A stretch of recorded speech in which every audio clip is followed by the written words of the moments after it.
Eu quero chamar o Luiz Augusto Durso, que está com a gente também nessa edição do Fast News de domingo. Luiz Augusto, boa tarde para você.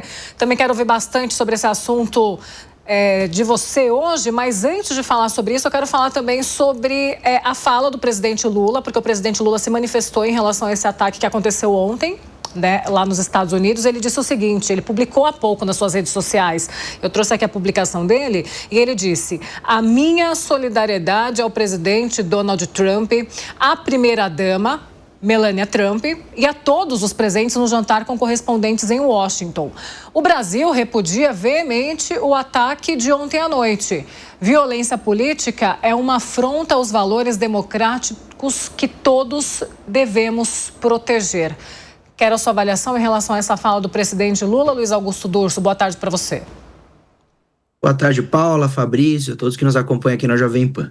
Bom, com relação à fala do nosso presidente, a gente vê que é a política do morde-a-sopra, né? Não é incomum o presidente Lula atacar determinadas situações em que envolvem o presidente Trump, principalmente as últimas envolvendo as guerras, e agora presta solidariedade porque sabe que, do ponto de vista de acordo e colaboração geopolítica, é mais interessante ter o Trump próximo do que como um inimigo. Mas muitas vezes o Lula é um dos líderes mundiais a atacá-lo duramente. Outro ponto que interessa esta fala é que nos bastidores estão falando que pode vir um novo tarifaço aí a impactar o Brasil. O Brasil estaria na lista aí de um novo tarifaço e os produtos que já tinham sido eliminados não voltariam para a lista, mas novos produtos poderiam ser incluídos. Então, para a economia do Brasil, também interessa muito Trump não estar com ódio no coração com relação ao povo brasileiro, com relação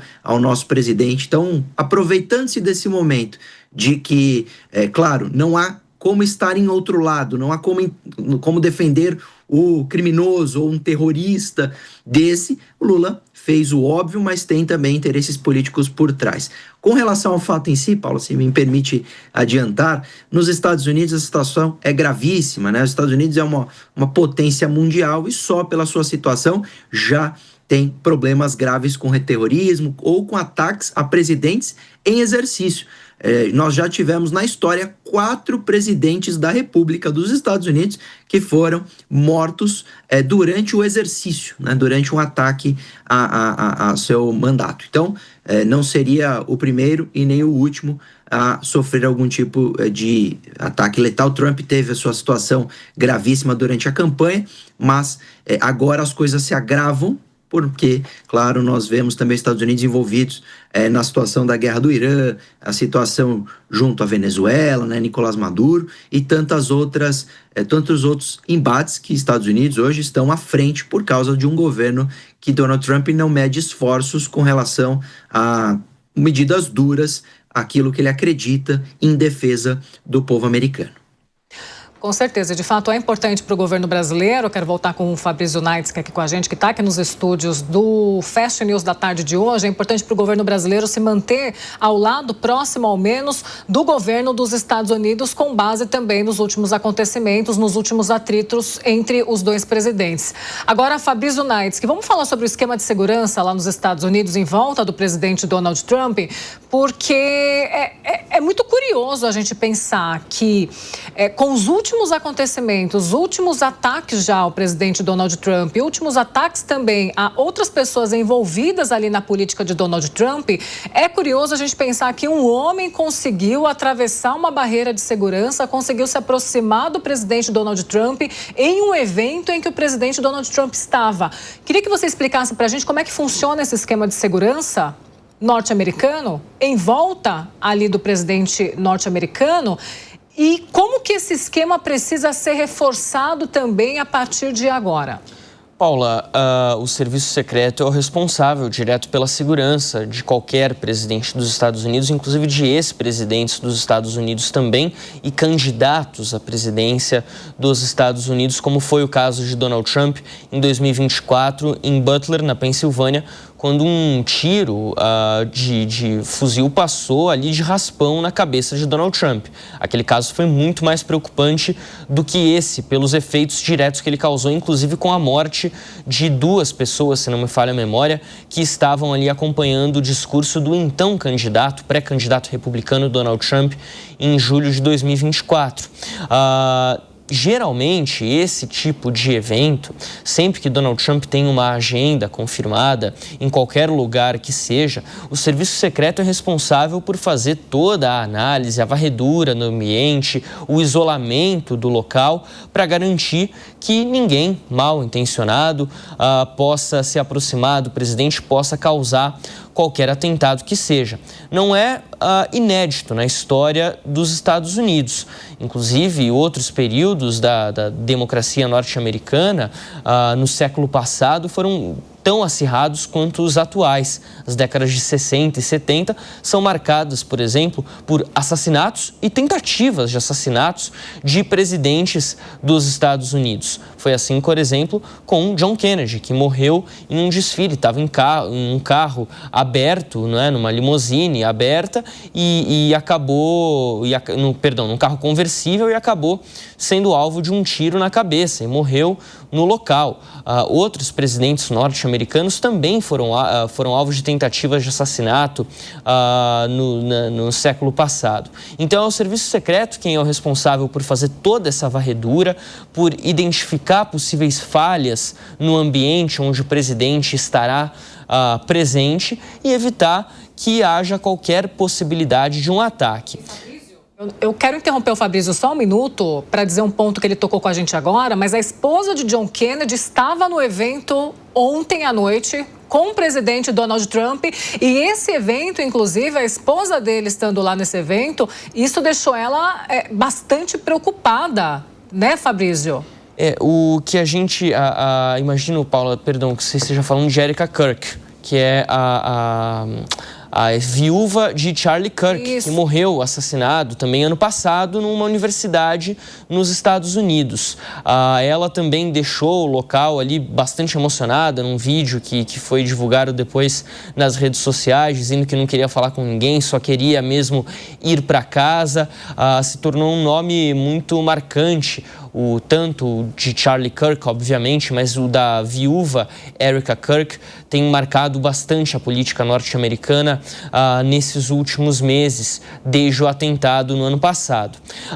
O serviço secreto vai ter que responder muitas coisas novamente, tal qual aconteceu em Butler, na Pensilvânia, Paula. Aquele caso foi muito grave porque Donald Trump, naquela ocasião, fazia um discurso num local aberto, era quase como uma fazenda que ele estava ali, era um campo aberto de fato, e um atirador conseguiu subir num telhado que não estava tão distante assim, onde ele tinha uma linha reta apontada para o presidente norte-americano e ele posicionou uma arma de grosso calibre e disparou sem que ninguém fizesse nada. Só depois que os agentes de segurança perceberam o que estava acontecendo e conseguiram atirar de volta, mataram o atirador, inclusive, e o problema foi, em teoria, resolvido.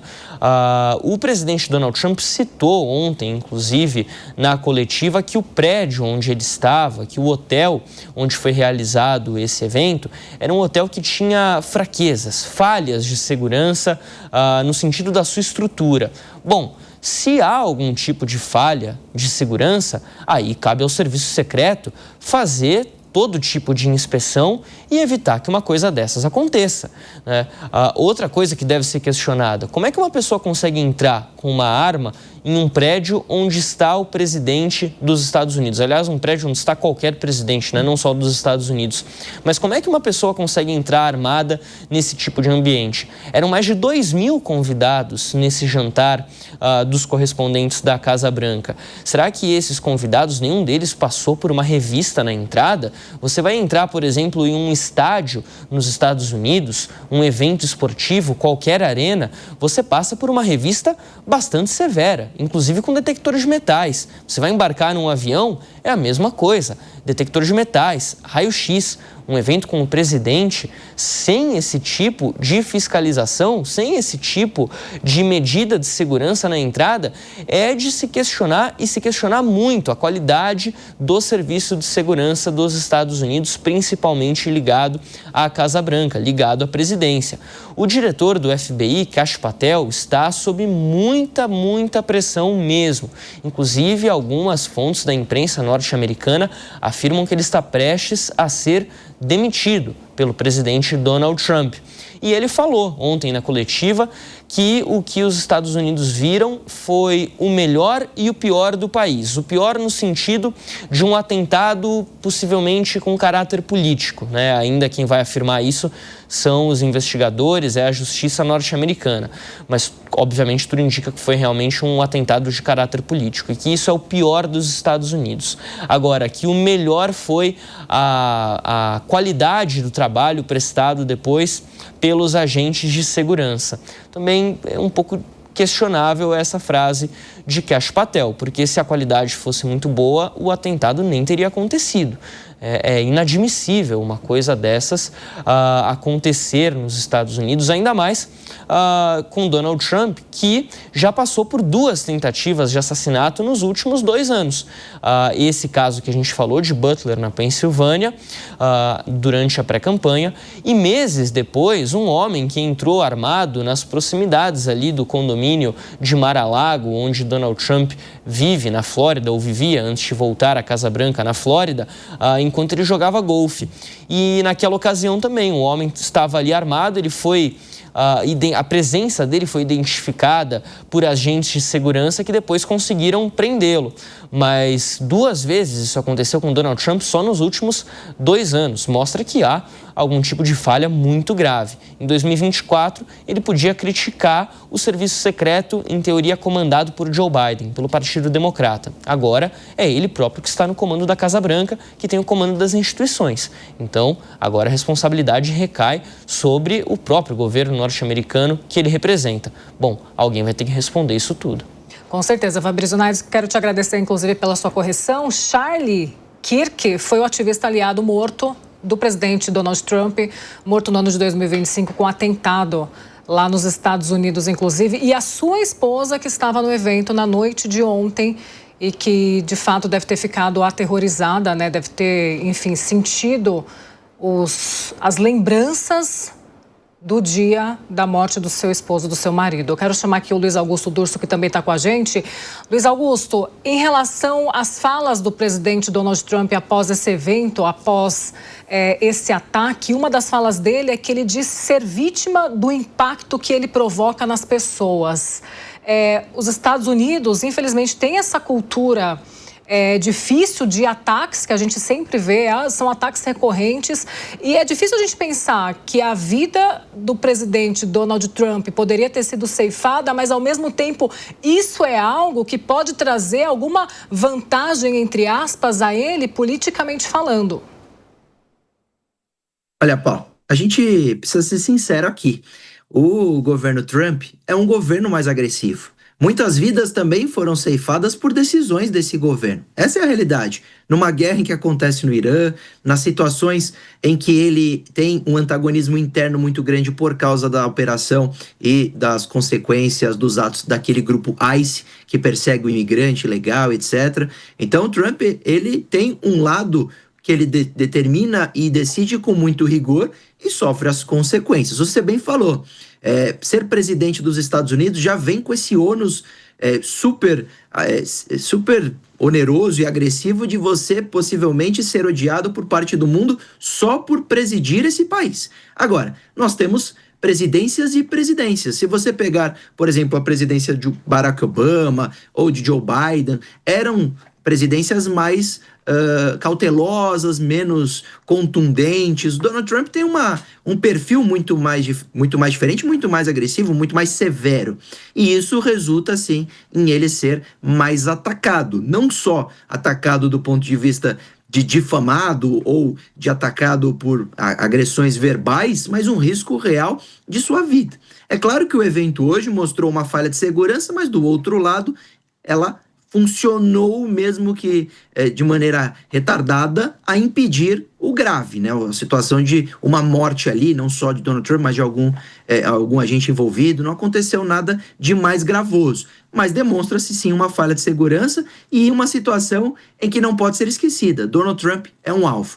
Agora, ele usar isso para politicamente crescer, ou ele de fato crescer de maneira orgânica em razão de ser atacado, isso é natural e Donald Trump faz muito bem. Ele cresceu nas pesquisas depois do atentado que sofreu durante a campanha. E ele possivelmente vai conseguir agora, depois do susto, usar isso politicamente de maneira favorável a mostrar que ele, mais uma vez, superou uma grande crise. Eu me recordo imediatamente daquela foto que rodou o mundo, que ao receber um atentado e um tiro que quase ceifa a sua vida e pega de raspão na orelha, ele levanta o braço de mão, punho fechado e grita, continue, lute, lute, lute. E assim Donald Trump reagiu naquele momento e conseguiu marcar a história dos Estados Unidos com uma foto e com um vídeo que serviu politicamente de maneira muito dura, mostrar que ele é durão. Ele não cede à pressão